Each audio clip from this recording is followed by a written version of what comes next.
I was concerned that the Lions would hang in this game.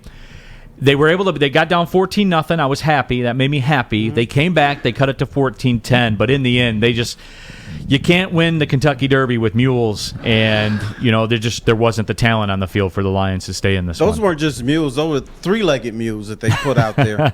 But normally week to week, I dog Dan Campbell for making stupid mistakes and things like this. I have no problem with the way he called the game. I have no problem with what the Lions did. They did yeoman's work. They couldn't hang with Denver for 60 minutes. Didn't have enough people. Didn't have enough horses out there. And they went down. But, Neil, you should be nervous. Only a half game up for that first pick. Well, Terry. And Jacksonville, Urban Meyer screaming at his coaches. I mean, that thing could disintegrate. And that's what I've been trying to tell people. And that's why I'm mad at myself for getting caught up, allowing DMAC to get me caught up after that Vikings game. It's real. There is no margin for error anymore. It's real, but the Lions needed their little victory. Let them have their victory. Terry, no, stop, Terry. I'm cutting you off right there. Look, they did. I know you're the Detroit sports media icon and everything like that, but I'm walking right into the eye of the storm, Terry. You cannot have it both ways. You can't say the Lions needed that and then at the same time say there's no margin for error anymore. Do I look like T-Boss now? Still number one. Well, both things can be true. Yes. No. You're either in or you are both out, things can be, D-Mac. but at the time, look how this city celebrated that win. I mean, they were jumping up and down, leaping off buildings. They needed that. And but you can't sit here and tell me you're concerned. I don't want to hear it, Terry. You had the chance to keep a more than one game gap. Baby boy, who's got the number one pick now? As we sit right now. Right, but they don't award the number one pick now. They still got the number one pick in their hands. They'll lose the rest of their games. But the Lions people or their fans needed that victory. They got it. You're going to get what you want, and they're going to get what they want. They didn't want to go 0-17. He wanted it easy. He wants the gap. Neil even said, when they lock up the first overall pick, win all the games you want. Win all the games you want. I agree with you, Terry. He's playing it out. Everybody wants it with the both clock. ways. There it is. Oh, guys, look, we moved it up one more. 13. We're getting closer. But that's the whole thing. I agree with you, Terry, because just taking the temperature of how things had gone this year, right?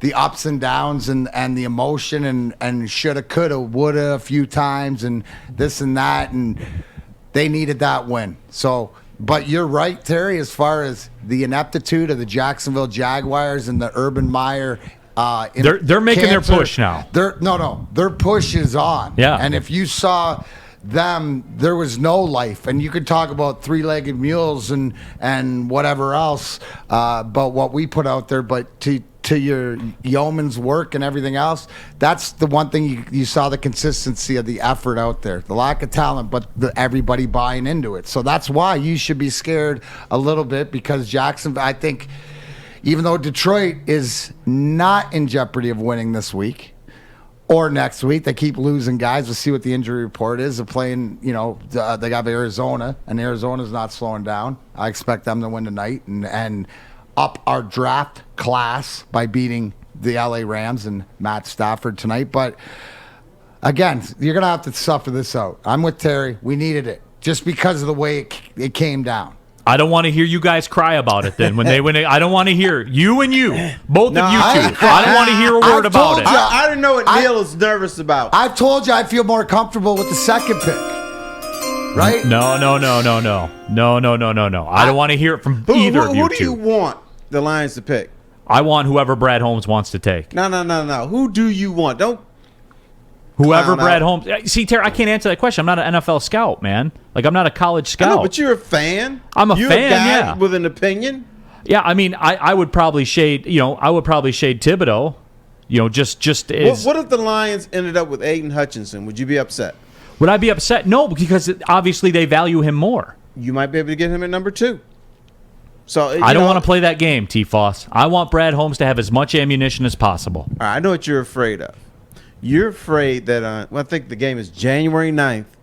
Whenever Green Bay comes in here, Green Bay will have everything wrapped up, and they won't give a damn. They'll come on the road and just play a half-ass game, lose, and then the Lions give up that number 1 pick. That's what I'm you're scared petrified about. of that. And under my plan, that wouldn't have been a factor. Because they I'm would saying at number 2, you could still get what many people are considering the number 1 pick in the draft. Because I think whoever has a number 1 But pick now is you're gonna, picking 34 instead of 33. You're toying with my plan Can here. I ask a scenario? I got a question for you. Absolutely. Okay. So, say that happens. Do you accept it more if the demise of the Rams, right? Say they crap the bed, right? So you're giving me offers right now. No, that pick gets into the teens, right? That Would I pick from trade? the Would I trade Rams- one? You're saying would I trade? Would I trade 1 for 2 if 2 was attached to say 17 as opposed to 1 being attached to 24? See, that's why you work good with me. You're right in the head. I get what you're saying. You got what I'm saying. Would that ease the blow a little bit? Yes, it would. Okay. Yes, it would. But I'm convinced the Rams are going to win tonight. Well, I know, but we'll have the great point about them playing the game is tomorrow we can have this conversation to say which one's closer, and then you can be saying, "I told you guys, I told you, I told you." It's getting real because the Rams actually won the game, but I don't think so.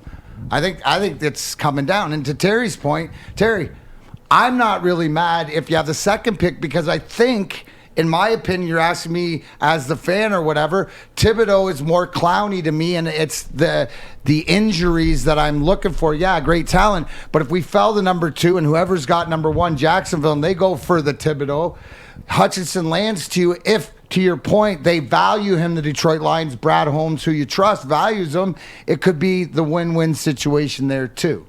Right? The only thing is if you're not going to get the guy you want. Sometimes what you don't get is actually a blessing. How many times do you see that? We all the time, we talk right. about the draft that's gone wrong, but how about the one that the other team drafted didn't go right?